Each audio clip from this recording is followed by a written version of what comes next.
Hello guys, welcome to my YouTube channel computer bytes. So first of all मैं आप लोगों को बता दूं कि गेट एग्जाम के जो एडमिट कार्ड्स है वो रिलीज हो चुके हैं। अगर आप लोगों ने डाउनलोड नहीं किए हैं तो ऑफिशियल वेबसाइट पर जाकर लॉगिन करके अपने जो एडमिट कार्ड है वो डाउनलोड कर लीजिए। एंड गाइस, आज का हमारा ये जो सेशन है वो होने वाला है हमारा कंप्यूटर नेटवर्किंग का सिलेबस डिस्कशन, जिसमें हम लोग देखेंगे कि हम लोगों को कौन कौन से ऐसे टॉपिक्स है जो पढ़ना बहुत ज्यादा इंपॉर्टेंट है, सो दैट हमारा जो कंप्यूटर नेटवर्किंग का सिलेबस है वो कवर हो पाए एंड हमारी जो तैयारी है वो अच्छे से हो सके। एंड गाइस, जो हमारा नेटवर्किंग का जो सिलेबस है ना वो यूजीसी नेट की वेबसाइट एंड गेट की वेबसाइट एंड अदर जो हमारे एग्जाम्स होते हैं उसकी वेबसाइट पर है अवेलेबल। बट एक्चुअली ना बहुत ज्यादा कंफ्यूजन क्रिएट हो जाता है कि हम लोगों को एक्चुअल में पढ़ना क्या है, हम लोगों को क्या क्या चीजें हैं जो कवर करना है और क्या क्या चीजें हैं जो कि उतनी ज्यादा इंपॉर्टेंट नहीं है। ठीक है, तो हम लोग आज ये देखेंगे कि हम लोगों को क्या क्या कवर करके जाना है, सो दैट हमारा जो एग्जाम है उसमें हम लोगों को कोई भी प्रॉब्लम ना जाए। सो गाइज, स्टार्ट करते हैं। सो गाइज, हमारा ये जो कंप्यूटर नेटवर्किंग का सिलेबस है ना उसका जो पूरा सिलेबस वो किसके अराउंड घूमता रहता है, वो है हमारा ओएसआई मॉडल। हम लोगों को कंप्यूटर नेटवर्किंग में ये ओएसआई मॉडल की 7 लेयर्स को ही पढ़ना सबसे ज्यादा इंपॉर्टेंट है।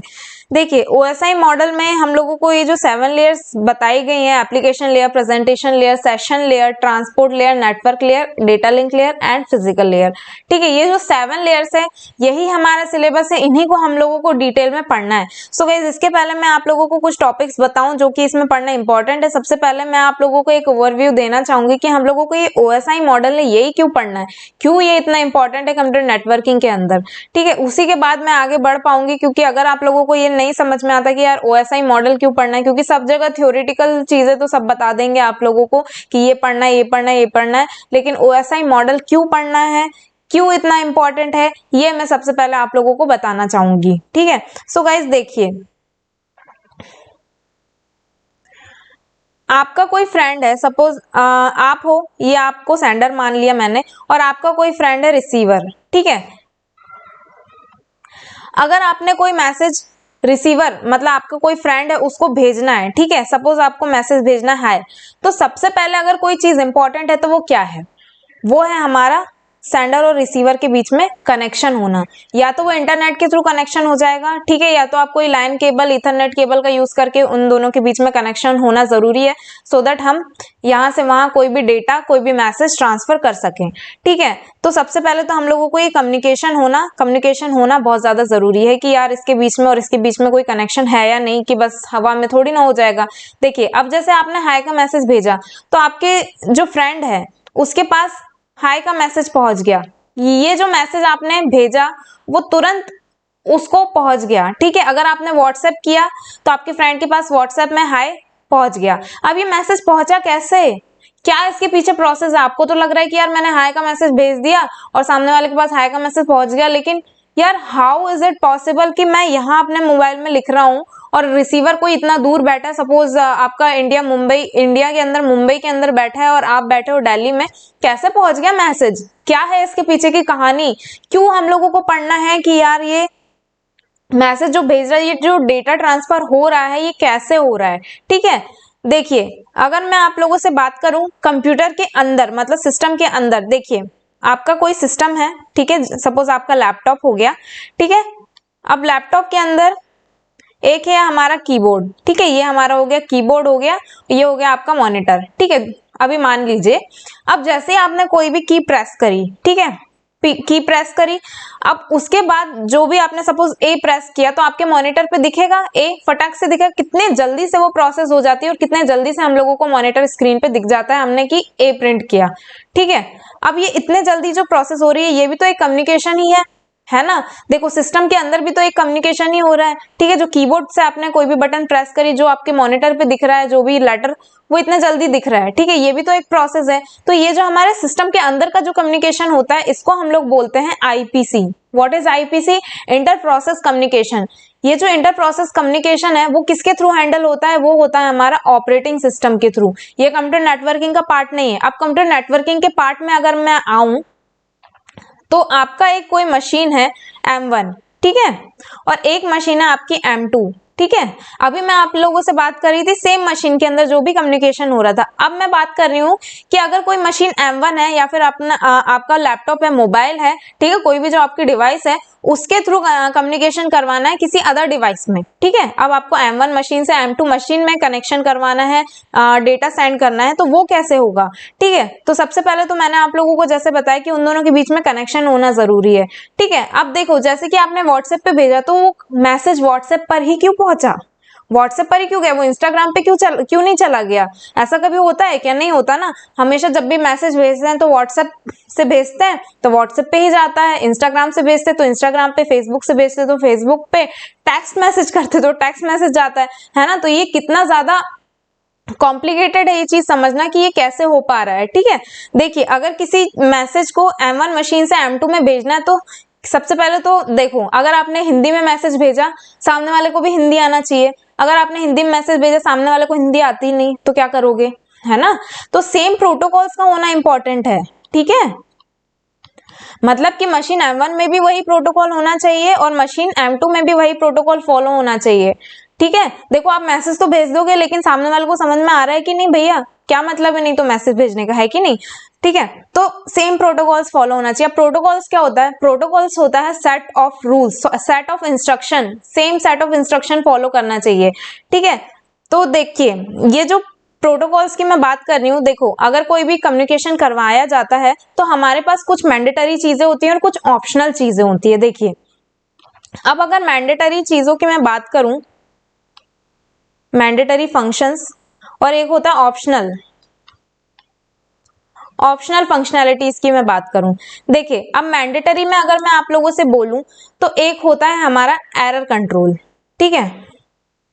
अगर मैं आप लोगों से सबसे पहले बात करूं तो एरर कंट्रोल, देखिए अब ये एरर कंट्रोल क्या है? अगर आपने कोई मैसेज भेजा हाय, सामने वाले के पास पहुंच गया बाय, क्या मतलब है आपके मैसेज भेजने का? हाय का तो बाय हो जाएगा, क्या मतलब फिर, ठीक है। तो ये जो एरर है बीच में, अगर कहीं एरर आ रहा है तो वो हम लोगों को पता चल पाए, और अगर पता चल गया है तो मैं उसको डिटेक्ट करके उसको करेक्ट भी कर पाऊं, ये हम लोगों के लिए क्या होता है? मैंडेटरी फंक्शनैलिटी होती है।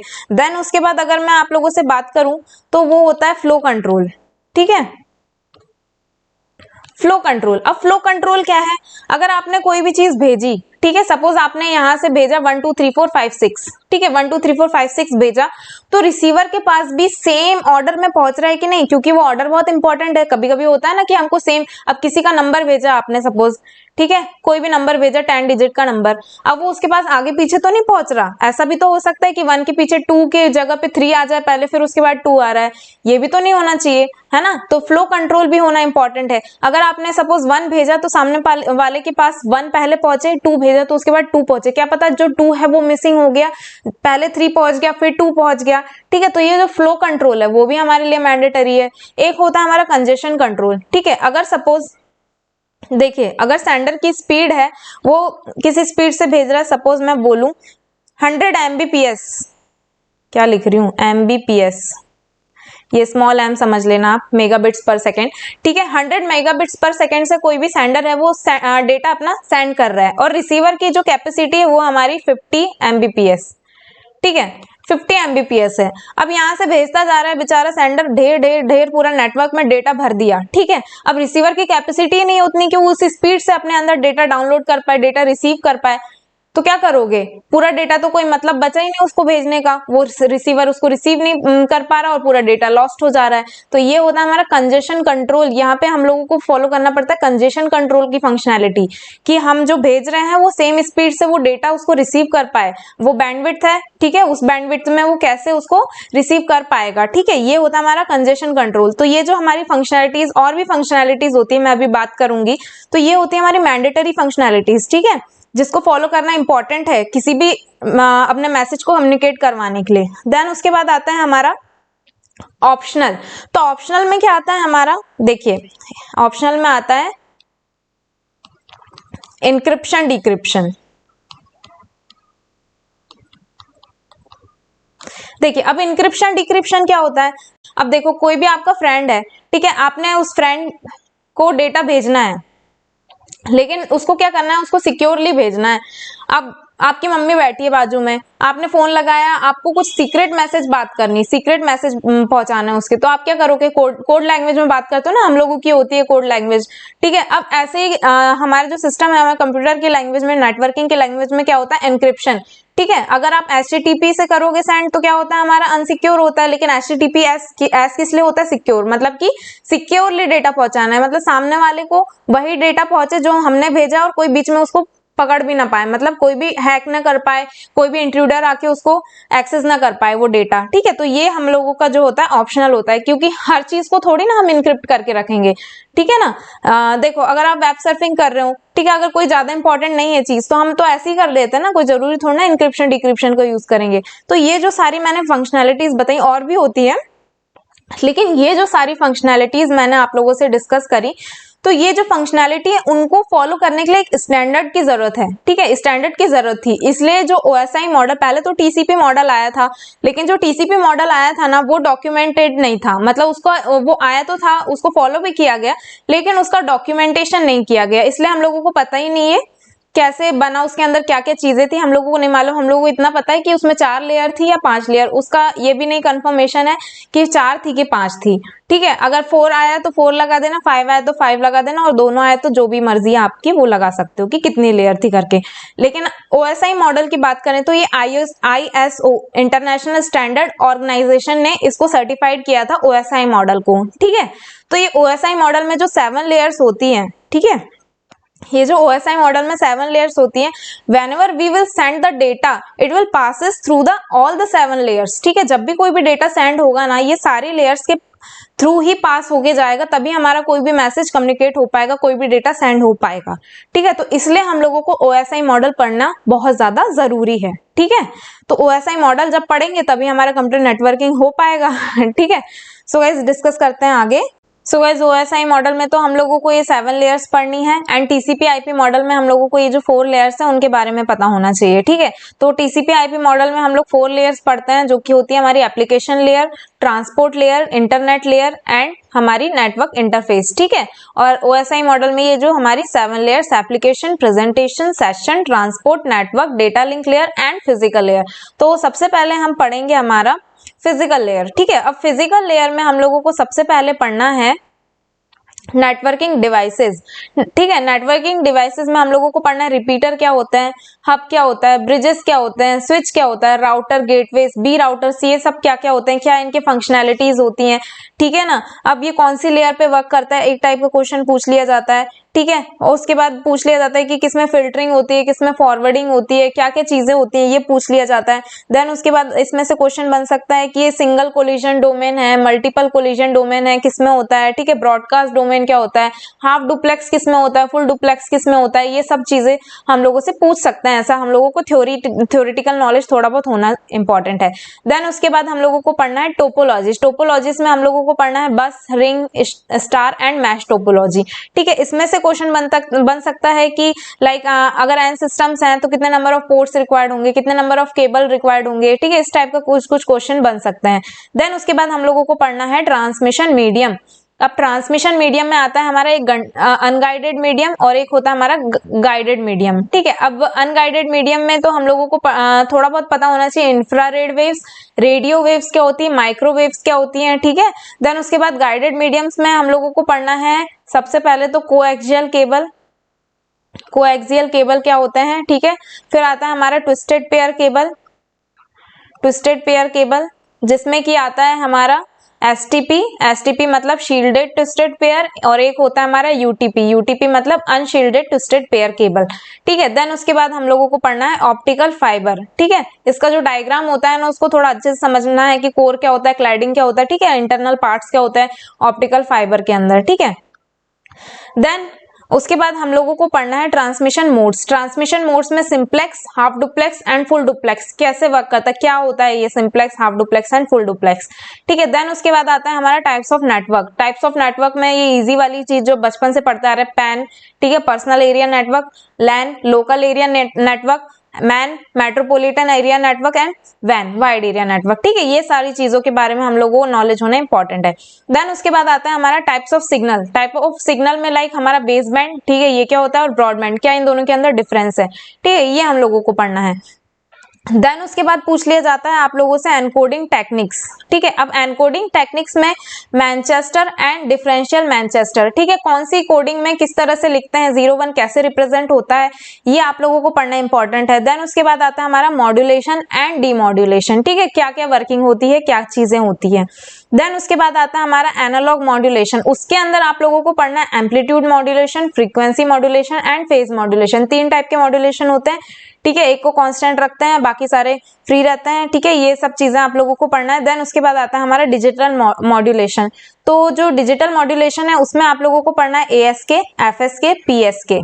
ठीक है, अपना एम्पलीट्यूड शिफ्ट की, फ्रीक्वेंसी शिफ्ट की एंड फेज शिफ्ट की, और BPSK and QPSK binary phase shift की एंड क्वाड्रुपल फेज शिफ्ट की। ठीक है, इनसे रिलेटेड जो हमारा क्वेश्चन बनता है वो बनता है हमारा bit rate and baud rate वाले न्यूमेरिकल जब पूछा जाता है।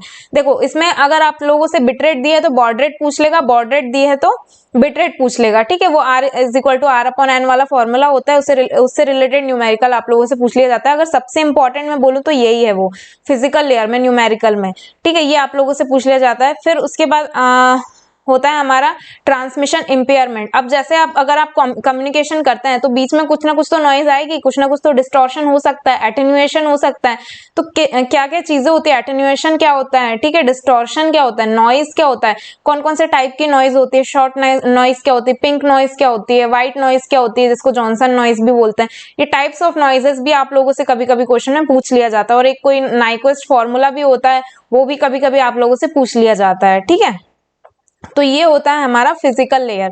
ठीक है, देन उसके बाद आता है हमारा डेटा लिंक लेयर। तो सबसे वास्ट पार्ट है ना, और सबसे इंपॉर्टेंट पार्ट है हमारा डेटा लिंक लेयर, जिसके अंदर भी फर्दर क्लासिफिकेशन होता है। हमारा एक लेयर होती है डेटा लिंक लेयर के अंदर लॉजिकल लिंक लेयर, और एक होती है हमारी मैक लेयर। ठीक है, अब मैक लेयर क्या होती है, हमारी मीडिया एक्सेस कंट्रोल लेयर, और एक क्या होती है हमारी लॉजिकल लिंक लेयर। ठीक है, LLL। ठीक है, लॉजिकल लिंक लेयर। अब देखिए, लॉजिकल लिंक लेयर में हम लोगों को सबसे पहले पढ़ना है फ्लो कंट्रोल, जिसकी मैंने अभी स्टार्टिंग में बात करी थी। फ्लो कंट्रोल में आप लोगों को पढ़ना है stop and wait protocol, stop and wait ARQ, automatic repeat request जिसको बोलते हैं। देन उसके बाद आप लोगों को पढ़ना है sliding window protocol. Sliding window protocol के लिए सबसे ज्यादा इंपॉर्टेंट है जो है हमारा गो बैक एन। इसके ऊपर एक न्यूमेरिकल भी आ सकता है। ठीक है ना, ये आप लोगों को अच्छे से समझ के जाना है। इसमें अगर सबसे इंपॉर्टेंट बोलूं तो गो बैक एन को ही मैं बोलूंगी, और स्टॉप एंड वेट ARQ। ठीक है, इनके बारे में सब कुछ पता होना चाहिए, न्यूमेरिकल भी अच्छे से करके जाना है। ठीक है, देन उसके बाद आता है हमारा एरर कंट्रोल। अब ये एरर कंट्रोल में हम लोगों को CRC पढ़ना है, पैरिटी पढ़ना है, checksum and Hamming code.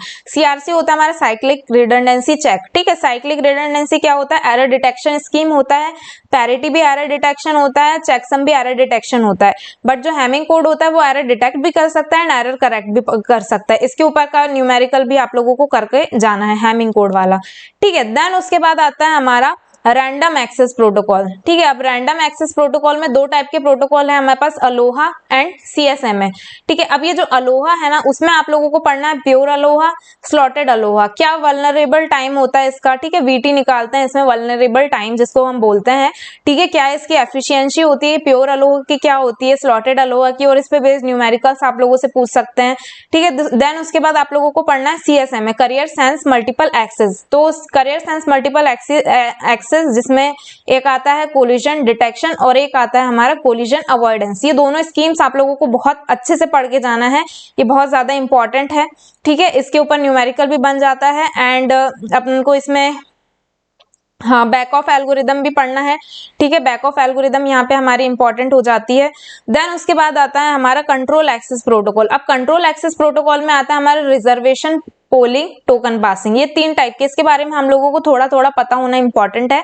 Then उसके बाद आता है हमारा चैनलाइजेशन प्रोटोकॉल, जिसके अंदर आता है हमारा FDMA, TDMA, CDMA। अब ये क्या होता है हमारा frequency division multiple access, TDMA मतलब टाइम, और CDMA मतलब कोड डिवीजन मल्टीपल एक्सेस। इनके बारे में भी आप लोगों को थोड़ा थोड़ा पता होना चाहिए। लेकिन अगर मैं बोलूं डेटा लिंक लेयर में तो सबसे ज्यादा इंपॉर्टेंट है आपका गो बैक एन। ठीक है, देन उसके बाद अगर मैं बोलूंगी तो हैमिंग कोड, देन उसके बाद अलोहा और CSMA जीएसएम है, ये तो पूरे के पूरे इंपॉर्टेंट है, मतलब इसका एक एक पॉइंट आप लोगों को बहुत अच्छे से समझ में आना चाहिए और बहुत अच्छे से कवर करके जाना है, ठीक है। तो ये हो गया हमारा डेटा लिंक लेयर।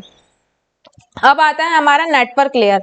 अब नेटवर्क लेयर में आपको सबसे पहले तो यही पढ़ना है आईपी एड्रेसिंग, जिसको लॉजिकल एड्रेसिंग भी बोलते हैं। अब लॉजिकल एड्रेसिंग में आप लोगों को क्लासफुल एड्रेसिंग, ठीक है, ये 5 क्लासेस होती हैं, कैसे इसका एड्रेसिंग होती है, कितने आप लोगों से क्वेश्चन बन सकता है, नंबर ऑफ एड्रेस निकालने के लिए पूछ सकता है आप लोगों को, नंबर ऑफ नेटवर्क बिट्स पूछ लेता है, नंबर ऑफ होस्ट बिट्स पूछ लेता है, ठीक है, और परसेंटेज स्पेस पूछ लेता है, ठीक है, आईपी एड्रेस का, ठीक है। अब ये सब चीजें आप लोगों से पूछ सकता है, तो इसमें आप लोगों को क्लासफुल एड्रेसिंग अच्छे से आना चाहिए, क्लासलेस एड्रेसिंग, ठीक है, CIDR, ठीक है। देन उसके बाद आप लोगों को classful subnetting, then classless subnetting, ये 4 जो टाइप बताना। और क्लासफुल सबनेटिंग में आप लोगों को FLSM मतलब फिक्स्ड लेंथ सबनेट मास्क निकालते आना चाहिए, और वेरिएबल लेंथ। फिक्स्ड लेंथ मतलब जब आप कोई नेटवर्क को 2 पार्ट में डिवाइड करते हैं या 4 पार्ट में, मतलब फिक्स्ड लेंथ में डिवाइड करते हैं। और वेरिएबल लेंथ में क्या होता है, जब आप किसी को जैसे 1 पार्ट में 2 पार्ट में 3 पार्ट में, मतलब वेरिएबल लेंथ सबनेट बनाते हैं आप वेरिएबल लेंथ के। तो इन सब की एड्रेसिंग कैसे करते हैं, ये बहुत डिटेल वाला पॉइंट आ गया, बहुत डिटेल वाला टॉपिक है ये, इसको बहुत अच्छे से समझेंगे जब हम नेटवर्किंग पढ़ेंगे। बहुत इंटरेस्टिंग भी होता है, लेकिन अगर आप लोगों को अगर कहीं से कहीं मतलब थोड़ा बहुत कंफ्यूजन हो गया ना, तो पूरा क्वेश्चन ही गलत हो जाता है, तो इसको अच्छे से करके जाना है, ठीक है। ब्लॉक आईडी निकालने पूछ लेगा, डायरेक्ट ब्रॉडकास्ट एड्रेस पूछ लेगा, ठीक है ना, ये लिमिटेड एड्रेस पूछ लेगा, ठीक है। फिर उसके बाद हम लोगों को पढ़ना है हेडर, ठीक है, हेडर पढ़ना है आप लोगों को IPv4 का और IPv6 का, ठीक है, IPv4 वाला और IPv6, ये दोनों के हेडर अच्छे से कवर करके जाना है, ठीक है। इसमें से एक MTU वाला न्यूमेरिकल पूछ लिया जाता है, जहां मुझे याद आ रहा है, हाँ, मैक्सिमम ट्रांसफर यूनिट वाला। देन उसके बाद हम लोगों को पढ़ना है स्विचिंग टेक्निक्स, ठीक है, स्विचिंग टेक्निक्स ये भी नेटवर्क लेयर के ही अंदर का टॉपिक है हमारा, जिसमें कि हम लोगों को पढ़ना है सर्किट स्विचिंग क्या होता है, message switching end packet switching, ठीक है। सबके अंदर क्या क्या डिफरेंस होता है हम एक टेबल के थ्रू पढ़ेंगे इसको बहुत अच्छे से, तो ये हम लोगों को स्विचिंग अच्छे से पढ़ना है, इसमें से थ्योरेटिकल क्वेश्चन पूछा जाता है, ठीक है। देन उसके बाद आता है हमारा राउटिंग, ठीक है। अब राउटिंग में आप लोगों को पढ़ना है intra domain routing and inter domain routing. तो इंट्रा डोमेन मतलब सेम नेटवर्क के अंदर जब हम लोगों को राउटिंग परफॉर्म करनी है, ठीक है, तो उसके अंदर जो 2 हमारी जो एल्गोरिथम्स होती है, एक RIP और एक होता है OSPF। तो RIP का होता है राउटिंग इंफॉर्मेशन प्रोटोकॉल, और OSPF होता है हमारा ओपन शॉर्टेस्ट पाथ फर्स्ट, ठीक है। तो ये, और फिर उसके बाद आता है हमारा इंटर डोमेन में BGP हमारा बॉर्डर गेटवे प्रोटोकॉल। तो ये तीनों प्रोटोकॉल आप लोगों को अच्छे से पढ़ना है, इसकी एल्गोरिथम्स कौन कौन सी किस में लगती है, बेलमैन किस में लगती है, डिजस्ट्रा किस में लगती है, ठीक है, लिंक स्टेट राउटिंग क्या होता है ना, ये सब चीजें आप लोगों को थोड़ा राउटिंग के बारे में पढ़ना जरूरी है। थ्योरेटिकल क्वेश्चन इसमें से पूछ लिया जाता है, ठीक है, क्लासिफिकेशन के ऊपर से ही पूछ लिया जाता है कभी कभी। तो ये था हमारा क्या कहते हैं नेटवर्क लेयर। देन उसके बाद आता है हमारा ट्रांसपोर्ट लेयर। तो इसकी फंक्शनैलिटीज क्या क्या होती है, सेगमेंटेशन क्या होता है, ठीक है, सर्विस पॉइंट एड्रेसिंग क्या होता है। देन उसके बाद हमारा 1 सेकेंड गाइस, पेन सेलेक्ट कर लूं हाँ, सर्विस पॉइंट एड्रेसिंग क्या होता है, मल्टीप्लेक्सिंग एंड डीमल्टीप्लेक्सिंग क्या होता है, ठीक है। कभी कभी आप लोगों से यही पूछ लिया जाता है कि मल्टीप्लेक्सिंग और डीमल्टीप्लेक्सिंग कौन सी लेयर में होता है। जो कुछ कुछ चीजें आप लोगों से पूछ ली जाती है ना, कि कौन सी चीज किस में होती है, चेकसम किस में लगाया जाता है, अपना मल्टीप्लेक्सिंग डीमल्टीप्लेक्सिंग कौन सी लेयर में होता है, ठीक है, ऐसा कुछ कुछ क्वेश्चन बन जाते हैं। देन उसके बाद TCP हेडर, ये आप लोगों को बहुत अच्छे से पढ़ के जाना है, TCP एंड UDP हेडर, ठीक है, TCP and UDP header and TCP connection, ठीक है, 3 वे हैंडशेकिंग वाला प्रोसेस होता है, ये कैसे होता है TCP के अंदर, ये अच्छे से पढ़ के जाना है। देन उसके बाद हम लोगों का आता है congestion control technique. Congestion control technique में हम लोगों को देखो, ये जो ट्रांसपोर्ट लेयर है ना, उसका सबसे ज्यादा इंपॉर्टेंट टॉपिक ये हमारा है कंजेशन कंट्रोल टेक्निक। अब इसमें क्या होता है, एक होता है हमारा प्रिवेंशन टेक्निक्स और एक होता है हमारा रिमूवल टेक्निक्स, जिसको हम बोलते हैं ओपन लूप और इसको बोलते हैं हम क्लोज लूप। तो इसमें ये जो पॉलिसीज होती है ना, retransmission policy, window policy, acknowledgement policy, ठीक है, discarding policy and admission policy. और रिमूवल में जब कंजेशन अगर हो जाए, ठीक है, तो हम लोग इसको कैसे रिमूव करते हैं, जिसमें आता है हमारा back pressure, choke packet, implicit signalling and explicit signalling. ठीक है, तो ये सब चीजें हम लोगों को इसमें थोड़ा थोड़ा सबके बारे में पता होना चाहिए। ठीक है, थ्योरेटिकल इसमें से पूछ सकता है। देन उसके बाद जो इंपॉर्टेंट है वो है हमारा कंजेशन कंट्रोल के फेजेस। ठीक है, स्लो स्टार्ट फेज क्या होता है, congestion avoidance phase and congestion detection phase. तो ये जो तीनों फेज है ना, ये आप लोगों को बहुत अच्छे से पढ़ना है और इसके ऊपर बेस एक न्यूमेरिकल भी आप लोगों से बन सकता है। ठीक है, तो कंजेशन कंट्रोल ये आप लोगों का सबसे ज्यादा इंपॉर्टेंट पार्ट हो जाता है ट्रांसपोर्ट लेयर में। ठीक है, देन उसके बाद आता है हमारा सेशन लेयर। तो सेशन लेयर में आपको इसकी सारी फंक्शनैलिटीज क्या होती है इनके बारे में सब कुछ डिटेल में पता होना चाहिए। लाइक जैसे कि इसकी फंक्शनैलिटीज होती है हमारी ऑथराइजेशन एंड ऑथेंटिकेशन। ठीक है, डायलॉग कंट्रोलर, टोकन मैनेजमेंट, ठीक है, सिंक्रोनाइजेशन, चेक पॉइंट्स। ठीक है, दो लोगों के बीच में मतलब दो सिस्टम्स के बीच में जब सेशन क्रिएट होता है तो क्या क्या क्या चीजें होती है उसके अंदर। ठीक है, ये आप लोगों को पढ़ना है। देन उसके बाद आता है हमारा प्रेजेंटेशन लेयर। ठीक है, प्रेजेंटेशन लेयर में हम लोग क्या पढ़ते हैं कि किस तरह से डेटा को प्रेजेंट किया जाएगा। ठीक है, मतलब एट द एंड वो डेटा कैसे दिखेगा। ठीक है, तो इसमें क्या होता है हमारा ये क्या करता है हमारा मेंटेन्स द प्रॉपर सिंटेक्स, मतलब जैसा दिखना चाहिए वो हमारा किसके थ्रू डिसाइड होता है, प्रेजेंटेशन लेयर के थ्रू। अगर डेटा कंप्रेशन होता है, ठीक है, इंक्रिप्शन डिक्रिप्शन होता है, ये सब किसमें होता है हमारा प्रेजेंटेशन लेयर में, ये हम लोगों को पढ़ना है। देन उसके बाद क्या आता है हमारा ट्रांसलेशन, फॉर्मेटिंग एंड सीरियलाइजेशन। ठीक है, ये होता है हमारा प्रेजेंटेशन लेयर में। देन उसके बाद आता है हमारा एप्लीकेशन लेयर। ठीक है, अब एप्लीकेशन लेयर में हम लोगों को इसकी कुछ कुछ प्रॉपर्टीज, कुछ कुछ फंक्शंस हम लोगों को पता होना चाहिए। लाइक ये क्या करता है, provides common web application services. ठीक है, कुछ कुछ वेब एप्लीकेशन सर्विसेज प्रोवाइड करता है, मेल सर्विसेज प्रोवाइड करता है। ठीक है, network, virtual terminal, directory services, file transfer, access and management. ठीक है, ये सब चीजें कैसे होती है, कौन कौन से प्रोटोकॉल्स इनमें यूज होते हैं, लाइक FTP हो गया, HTTP हो गया। ठीक है, ये सारे प्रोटोकॉल्स कैसे वर्क करते हैं। ठीक है, ये एप्लीकेशन लेयर में आप लोगों को पढ़ना है। देन उसके बाद गाइज आप लोगों को पढ़ना है प्रोटोकॉल्स। ठीक है, प्रोटोकॉल्स में आप लोगों को ना सारे टाइप्स के जो हर लेयर में जो जो प्रोटोकॉल्स यूज होते हैं ना, सारे लेयर्स में जो जो प्रोटोकॉल्स यूज होते हैं उनके बारे में कुछ कुछ प्रोटोकॉल्स आप लोगों को पता होना चाहिए कि कौन सा प्रोटोकॉल कौन सी लेयर में वर्क करता है। एंड कुछ कुछ प्रोटोकॉल्स की तो आप लोगों से वर्किंग भी पूछ लेता है। ठीक है, क्या क्या करता है ये प्रोटोकॉल। ठीक है, तो इसमें मैं बोलूं तो देखिए जो डेटा लिंक लेयर होता है हमारा, तो उसमें कौन कौन से प्रोटोकॉल्स वर्क करते हैं। ठीक है, एक मिनट ये कलर चेंज कर दूं। हाँ, कौन कौन से प्रोटोकॉल वर्क करते हैं। देन नेटवर्क लेयर में कौन कौन से, इसमें अगर मैं बोलूं तो सबसे ज्यादा इंपॉर्टेंट है ARP एंड RARP। ठीक है, ये दो प्रोटोकॉल से दो प्रोटोकॉल की आप लोगों से वर्किंग में पूछ लेता है। ठीक है, और बाकी आप लोगों को सब प्रोटोकॉल्स के तो फुल फॉर्म तो पता होने ही चाहिए। देन जैसे कि RIP, OSPF, BGP। ठीक है, ये ICMP, IMAP, IGMP, ये क्या क्या वर्किंग होती है। ठीक है, नेटवर्किंग लेयर के तो मोस्ट ऑफ दी इंपॉर्टेंट है ही। और ट्रांसपोर्ट लेयर में आप लोगों का TCP, UDP, ये दो आप लोगों को अच्छे से पढ़ना है। ठीक है, देन उसके बाद सेशन लेयर में तो उतना ज्यादा इंपॉर्टेंट है तो वो है हमारा RPC प्रोटोकॉल। ठीक है, RPC प्रोटोकॉल अच्छे से पढ़ के जाना है। देन उसके बाद आता है हमारा प्रेजेंटेशन लेयर। प्रेजेंटेशन लेयर में आप लोगों को ये सारे प्रोटोकॉल ऐसी मतलब नाम पता होना चाहिए कि कौन सा किसमें यूज होता है। देन एप्लीकेशन लेयर में आप लोगों का टेलनेट, FTP, TFTP एंड सबसे इंपॉर्टेंट होता है हमारा DNS। ठीक है, डोमेन नेम सिस्टम। तो ये आप इसकी वर्किंग भी आप लोगों को अच्छे से पढ़ के जानी है। Then HTTP and HTTPS। तो ये सारे प्रोटोकॉल्स आप लोगों को पता होना चाहिए और कुछ प्रोटोकॉल्स के आप लोगों को वर्किंग भी पूछ लेता है। ठीक है, तो ये आप लोगों के लिए इंपॉर्टेंट है। देन उसके बाद आता है हमारा कंप्यूटर नेटवर्किंग में नेटवर्क सिक्योरिटी वाला पार्ट। ठीक है, पहले तो नहीं था ये, बाद में अभी अभी ऐड हुआ है कुछ साल पहले।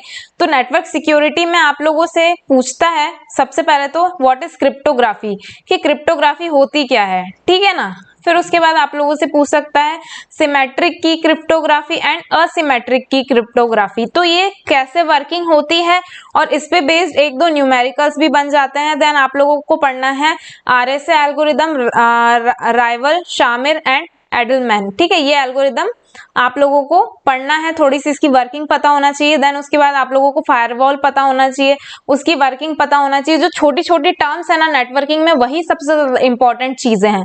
ठीक है, तो ये आपको क्रिप्टोग्राफी वाला पार्ट भी आप लोगों को पढ़ना है, जिसमें असिमेट्रिक एंड सिमेट्रिक के जो न्यूमेरिकल्स होते हैं वो आप लोगों को करके जाने हैं। ठीक है, तो ये हो गया हमारा कंप्यूटर नेटवर्किंग का सिलेबस यहाँ पे। ठीक है, तो गाइज जो जो मैंने टॉपिक्स बताए ना उसको बहुत अच्छे से कवर करिएगा। So guys thank you so much for watching. And अगर आप लोगों को मेरा ये वीडियो पसंद आया हो तो प्लीज लाइक कीजिए एंड शेयर कीजिए मेरे इस वीडियो को, एंड कमेंट में मुझे बताइए कि आप लोगों को मेरा ये वीडियो कैसे लग रहे हैं। एंड प्लीज सब्सक्राइब कीजिए and don't forget to press the bell icon so that you can never miss any update. So guys मिलते हैं नेक्स्ट सेशन में। Thank you so much, bye bye.